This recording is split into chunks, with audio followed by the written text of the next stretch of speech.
Good morning, my dear friends. Today, I would like to discuss another topic in economics that is very important one, that is called as perfect competition. ये बहुत important topic होता है। Market का जो chapter हम पढ़ते हैं उसमें आता है ये परफेक्टली कॉम्पिटिटिव मार्केट। मार्केट के अलग अलग टाइप्स होते हैं, उसमें से एक जो टाइप है बहुत इंपॉर्टेंट होता है, हर बार एग्जाम में क्वेश्चन भी पूछा जाता है परफेक्ट कंपटीशन के ऊपर। तो परफेक्ट कंपटीशन रहता क्या है, उससे पहले हम ये देखेंगे कि मार्केट क्या रहता है, उससे पहले और ये देखेंगे कि आप किस तरह से लाइक और सब्सक्राइब और शेयर करेंगे और कमेंट प्लीज करिएगा मुझे, so that I can improve myself. Anyways, now we will discuss about the market. Market एक ऐसी जगह रहेगी, the place where the buyer और seller comes together, comes in contact with each other and they will discuss about the things to be done, transactions, क्या लेना है क्या बेचना है। बायर परचेस करने के लिए आएगा और सेलर बेचने के लिए आएगा। दोनों एक प्लेटफॉर्म पर जब जमा होते हैं तो उनको पैसा लेगा, चीज़ लेगा, जो भी होगा वो एक जो जगह होती है, that place is called as market. Normal meaning of market.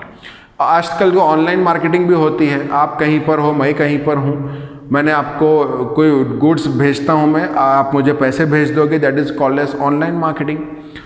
फिलहाल we will going to discuss about the perfect competition. Perfect competition किसको बोला जाता? कुछ 9 फीचर्स यहाँ पर दिए गए हैं, पूरे 9 फीचर्स अगर प्रेजेंट रहेंगे तो वो परफेक्ट कंपटीशन रहेगा। इसमें से एक भी फीचर अगर नहीं मिलेगा तो वो परफेक्टली कॉम्पिटिटिव मार्केट नहीं है। ठीक है, तो these are the very important one. अब परफेक्ट कंपटीशन के जो एग्जाम्पल्स होते हैं, for example vegetable market. Vegetable market में क्या होगा, कई सारे लोग रहेंगे बेचने वाले। फॉर एग्जाम्पल ओनियन है, टोमेटो है, पोटैटो है। लोग क्या करेंगे, मैं भी बेच रहा, वो भी बेच रहा, वो भी बेच रहा, सब लोग मिलकर बेचते हैं। Large number of sellers. Petrol pumps है, petrol pump is an example of perfectly competitive market. ठीक है, लार्ज नंबर ऑफ सेलर, बेचने वाले बहुत ज़्यादा है तो उसको बोलेंगे लार्ज नंबर ऑफ सेलर। अगर मैं भी ओनियन बेच रहा हूँ, 10 रुपीज़ kg मार्केट में रेट चल रहा है, लेकिन मैं 11 रुपये में बेचता हूँ तो कोई आएगा नहीं मेरे पास। इसका मतलब I can't change the price. जो प्राइस चल रही मार्केट में वही लेना पड़ेगा मुझे। 1 रुपया भी अगर मैं ज़्यादा कर दूँ तो कोई आएगा नहीं, 1 रुपया कम कर दूँ तो that is the loss to me. इसका मतलब ये रहेगा कि जितना मार्केट में जितने सेलर्स है, they are selling at the same price which is prevailing into the market. इसको बोलते हैं प्राइस टेकर। अगर मैं अकेला रहता था ना मार्केट में बेचने वाला, तो मैं 10 की चीज़ 50 में बेचता था, मगर मैं अकेला नहीं हूं ना, large number of seller, I can not change the price, और I can say I can not influence the price. Price को हम चेंज नहीं कर पाएंगे। लार्ज नंबर ऑफ सेलर्स का मतलब यही होता है, लार्ज नंबर ऑफ बायर भी रहेंगे, खरीदने वाले भी बहुत है। अगर मैं समझो महंगा देता हूँ या कुछ देता हूँ तो ठीक है, वो लोग कहीं और चले जाते हैं।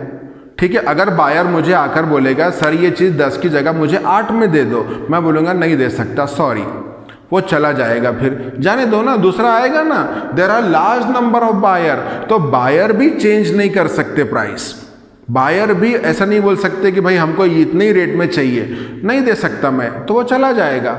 लार्ज नंबर ऑफ बायर से वो जाएगा तो दूसरा आ जाएगा, नो प्रॉब्लम। इसका मतलब ना बायर चेंज कर सकता प्राइस, ना सेलर कर सकता है। That means these sellers and buyers are price taker. They need to take the price from the market. जो चल रहा वही प्राइस हमको लेना पड़ेगा, अदरवाइज कोई ऑप्शन नहीं है, हम अपना प्राइस बना नहीं सकते हैं, we can not produce.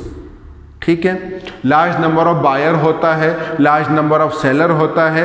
Free entry and exit. Free entry, कभी भी मैं दुकान खोल सकता, कभी भी बंद कर सकता।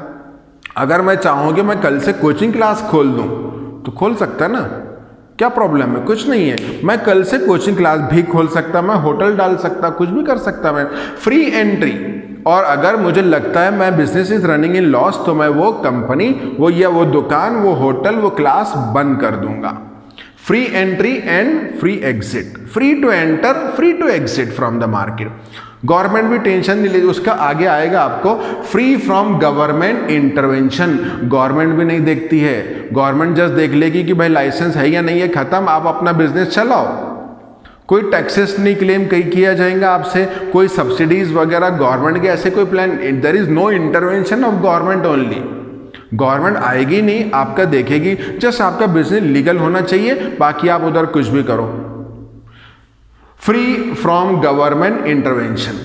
Perfect knowledge of market condition, knowledge होनी ज़रूरी है। इधर मैं सेलर हूँ या मैं बायर हूँ, तो मुझे नॉलेज होना चाहिए ना कि इसका रेट क्या चल रहा मार्केट में, मैं कितने में बेचूँ इसको। अगर मुझे पता ही नहीं कि रेट कितना है तो मैं हो सकता है कम दाम में बेच दूँ, तो I have to suffer losses.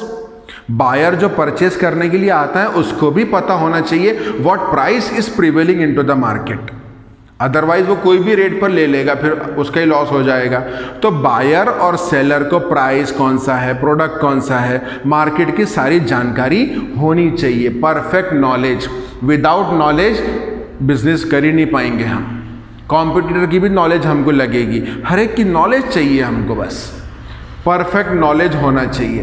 Perfect mobility of factors of production. तो फैक्टर्स ऑफ प्रोडक्शन शायद आपको पता होगा, जिसके बिना हम प्रोड्यूस कर ही नहीं पाएंगे। लैंड है, लेबर है, कैपिटल है और एंटरप्रेन्योर है। लैंड, विदाउट लैंड तो हम नहीं कर सकते ना प्रोड्यूस। कैपिटल चाहिए, पैसा चाहिए, लेबर चाहिए और एक ओनर चाहिए, कोई तो भी जो डायरेक्शन देने वाला हो आपको, क्या करना है क्या नहीं करना है। These are called as factor of production. तो अभी हमको यहाँ पर क्या एज्यूम करना है कि दीज फैक्टर्स ऑफ प्रोडक्शन जो चार होते हैं, लैंड, लेबर, कैपिटल, एंटरप्रेन्योर, ये जो फैक्टर्स ऑफ प्रोडक्शन है ये मोबाइल होना चाहिए। मोबाइल मीन्स इजीली लोकेट करना चाहिए, जोग्राफिकली या फिर ऑक्यूपेशनली।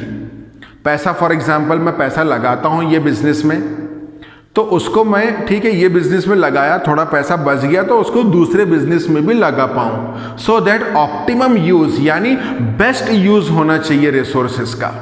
ऐसा नहीं कि एक बिजनेस में मैंने पैसा लगाया, थोड़ा पैसा बच गया तो वो हमने यूज ही नहीं किया किधर भी। लेबर है, यहाँ पर भी काम करता है और दूसरी किसी कंपनी में, दूसरी किसी जगह में उसको यूटिलाइज कर सकता है ना। यहाँ का काम हो गया आपका तो उसको घर तो नहीं भेज दूंगा, भाई आप अब ये काम करो, ये हो गया अब आप ये काम करो, तो उसका बेस्ट यूज होना चाहिए। उसको बोलते हैं मैक्सिमम यूटिलाइजेशन। मोबिलिटी होनी चाहिए तभी वो हो पाएगा। ऑक्यूपेशन चेंज कर देंगे जोग्राफिकली, भाई औरंगाबाद में आपका काम खत्म हो गया, आप मुंबई जाकर काम करिए, पुणे जाकर काम करिए, बेस्ट यूज होगा उसका, वेस्ट नहीं होगा कोई चीज का। Perfect mobility for factors of production. Homogeneous product, ये भी बहुत ज्यादा इंपॉर्टेंट है। परफेक्ट कंपटीशन में जो भी आप प्रोडक्ट बेच रहे हो, जितने भी large number of buyer, large number of sellers, seller क्या करेंगे, ओनियन, पोटैटो, टोमेटो अगर बेचते हैं तो वो होमोजीनियस होना चाहिए। होमोजीनियस मतलब same size, same colour, same taste, same shape, same quality, ये सारी अगर सेम रहेंगे तो उसको बोलेंगे होमोजीनियस प्रोडक्ट। होमोजीनियस होना चाहिए, अलग अलग नहीं होना चाहिए, वरना वो परफेक्ट कंपटीशन नहीं रहेगा। ठीक है, दूसरा कंपटीशन बन जाएगा, वो हम बाद में किसी वीडियो में देख लेंगे। लेकिन हम यहाँ क्या अज्यूम कर रहे हैं, द प्रोडक्ट्स आर होमोजीनियस, एक जैसे रहते हैं, same size, same shape, same taste भी सेम होना चाहिए, ये अजम्पशन है यहाँ पर। और single price prevailing into the market. ना सेलर चेंज कर सकता प्राइस, अभी हमने ऊपर देखा था, ना बायर चेंज कर सकता प्राइस, ना सेलर ना बायर। इसका मतलब यह है कि no one can influence the price, the single price is prevailing into the economy. Onion for example 50 rupees KG, मैं भी 50 में बेचूंगा, वो भी 50 में बेचेगा, सब लोग 50 में बेचेंगे। एक ने भी अगर 1 रुपया भी बढ़ाता है तो no customer will go in there, correct. अगर 1 रुपया कम कर देंगे आप तो you have to suffer the losses. तो for that reason there should be the single price. Transportation cost is constant, that means in perfectly competitive market or in perfect competition we have to assume that the products are available widely in the close vicinity, आसपास ही मिल जाते हैं, तो transportation cost का कोई consideration इसमें नहीं होता है। Otherwise you can treat it as a constant figure, इसमें हम कोई चेंज नहीं कर सकते, बिकॉज ट्रांसपोर्टेशन कॉस्ट अगर आप ऐड और लेस करते बैठेंगे तो फिर आपका कॉस्ट ऑफ प्रोडक्शन बढ़ जाएगा, कभी कम हो जाएगा, तो इससे प्राइसेस में वेरिएशन आ जाता है। तो यहाँ पर ये अजम्पशन है कि भाई इसको कांस्टेंट रखो, इसको सेम रखो, इसको चेंज मत करो। तो अगर ये सारे पॉइंट्स मिलते हैं तो वो परफेक्ट कंपटीशन है, मगर ऐसे रियलिटी में होता नहीं है। सारे पॉइंट्स कहीं पर भी नहीं मिलते, होमोजेनिटी ही नहीं मिलती हमको। आप मैंगो ले लो, एक बड़ा आएगा, एक छोटा आएगा, एक खट्टा आएगा, एक मीठा आएगा, लाइक होता रहता है। तो ये नहीं मिल सकता। ये तो परफेक्ट कंपटीशन को बोला जाता, it is an imaginary. Imaginary means just हम उसको इमेजिन कर सकते हैं, ऐसा कोई मार्केट रहता ही नहीं।